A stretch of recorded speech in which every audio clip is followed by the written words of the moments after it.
Continuando con esta serie de videos de un repaso rápido de lo que hemos visto en clase, nosotros también podemos analizar durante nuestra estancia en el salón de clases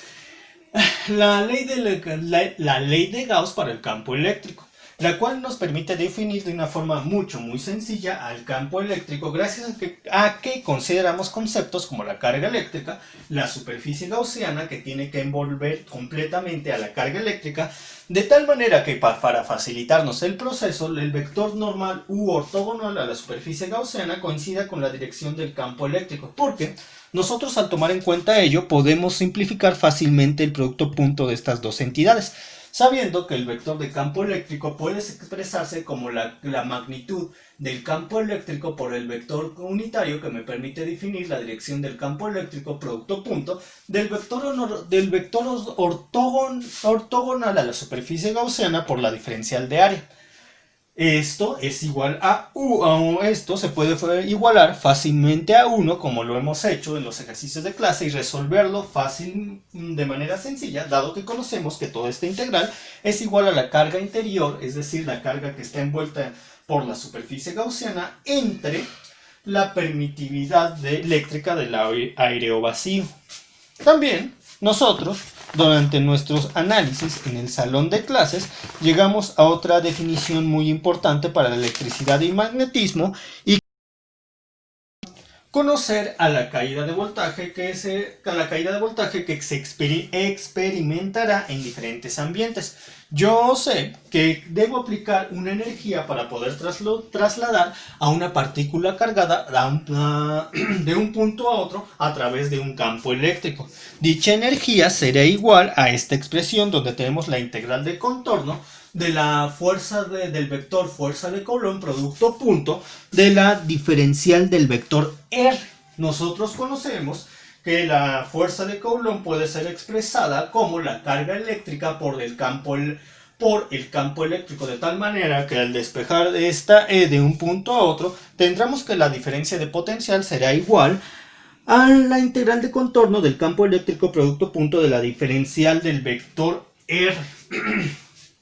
Nosotros ya hemos resuelto varios ejercicios aplicando esta expresión donde podemos razonar cómo se comportaría nuestra diferencia de potencial, siendo que esta cantidad nos va a definir otro conjunto de propiedades. Por ejemplo,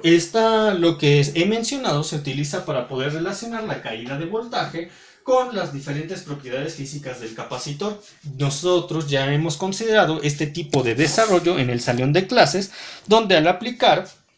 estos conocimientos podemos obtener una relación del voltaje que nos permita considerar la capacitancia de un capacitor de placas paralelas, de un capacitor esférico o de un capacitor cilíndrico, viendo que en el caso del capacitor cilíndrico obtuvimos una expresión en términos del logaritmo natural, lo cual efectivamente se cumple, y tomen en cuenta que ya también hemos realizado diferentes problemas donde hemos aplicado estos conocimientos. Para finalizar esta serie de videotutoriales, que es un repaso rápido de lo que hemos visto en clase y que posteriormente se harán otros videotutoriales de temas nuevos explicados de una forma mucho más lenta y concisa, además de detallada, porque esos temas aún no los hemos visto, vamos a darle la última ojeada a los últimos temas que logramos ver en el salón de clases. Para los últimos conceptos voy a definir nuevamente a la diferencia de potencial, el cual se queda definida matemáticamente como la derivada de la energía que se utiliza para movilizar una carga unitaria con respecto a la carga unitaria. Si se dan cuenta, si ustedes despejan la energía de esta expresión, obtendrán una integral como la que hemos visto y con la cual hemos realizado diferentes problemas. Mientras que la corriente es la cantidad de carga que se desplaza a través de la sección transversal de un material conductor por la unidad de tiempo. Ahora, tenemos al resistor o elemento resistivo. Este es un elemento básico de dos terminales que está denotado por la letra R mayúscula, y que la relación entre su resistencia y la diferencia de potencial que existe entre sus extremos y la corriente que lo circula está dado por la ley de Ohm, la cual es igual a la caída de voltaje o diferencia de potencial existente entre sus terminales e igual a la resistencia de dicho elemento por la corriente que lo atraviesa. Nosotros sabemos a su vez que el capacitor condensador o elemento capacitivo es un elemento básico de dos terminales, denotado como el elemento C, donde la carga existente entre sus terminales y la diferencia de potencial presente entre sus extremos están estas dos últimas cantidades relacionadas por medio de la expresión capacitancia es igual a la carga entre la diferencia de potencial. Tenemos que si nosotros despejamos el voltaje, ocuparemos una expresión como esta, siendo que al pasar el capacitor al otro lado, quedaría la capacitancia, el inverso de la capacitancia. Al otro lado de la igualdad tendríamos que la carga existente entre las placas del capacitor es igual a la diferencia de potencial presente entre sus extremos entre la capacitancia del capacitor. No, más bien porque tenemos al inverso. Entonces tenemos que la carga es igual a la caída de voltaje por la capacitancia. Aplicando una derivada a todo esto, sabiendo que la derivada de la carga con respecto al tiempo y aplicando una derivada con respecto al tiempo, tendríamos que la derivada de la carga con respecto al tiempo sería igual a la constante, al capacitor, recuerden que la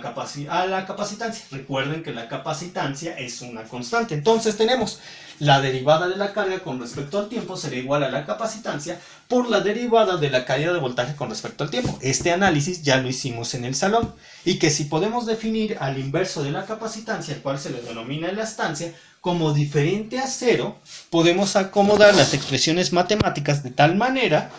que tengamos esta integral, siendo esta la elastancia, y considerando el intervalo de tiempo en el cual estamos estudiando nuestro elemento y las condiciones iniciales, podemos saber que la caída de voltaje en un capacitor queda expresado por esta igualdad. Por último, lo que alcanzamos a abordar era cómo se comportaba una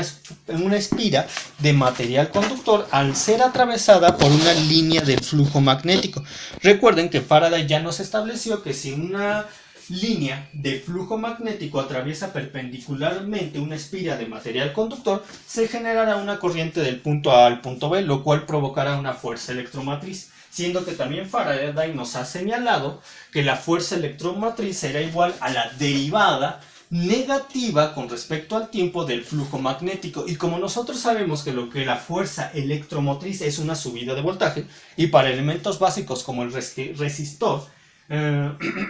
o capacitor o bobina, estaremos manejando una caída de voltaje. La caída de voltaje en la espira será igual a multiplicar -1 por la fuerza electromotriz, que nosotros sabemos que es la derivada negativa con respecto al tiempo de la línea de flujo magnético que atraviesa perpendicularmente la espira de material conductor. Es decir, la caída de voltaje en una espira será igual a la derivada con respecto al tiempo del flujo magnético. Y si nosotros consideramos varias espiras, es decir, ya estamos considerando una bobina, tomamos en cuenta el fenómeno de convolución magnética, la cual es la superposición de varias líneas de flujo magnético, lo cual nos permitirá posteriormente definir una cantidad que nos permita definir la caída de voltaje que existe en una bobina. Bueno, a partir de este punto, que es lo último que alcanzamos a ver en clase, vamos a proseguir con los siguientes videotutoriales. Espero no sean muchos para que nos resulte ser esto muy cargado para todo lo que tienen de trabajo en este lapso final de la pandemia y puedan estudiar adecuadamente. Recuerden, estos videotutoriales, estos tres, solamente fueron un repaso muy rápido de lo que nosotros ya hemos visto en clase. Consideren que en clase desarrollamos la teoría de una forma mucho más detallada e hicimos ejercicios prácticos. Se tratará que en los posteriores videotutoriales donde analizaremos temas nuevos, se proceda bajo el mismo esquema. Por el momento es todo.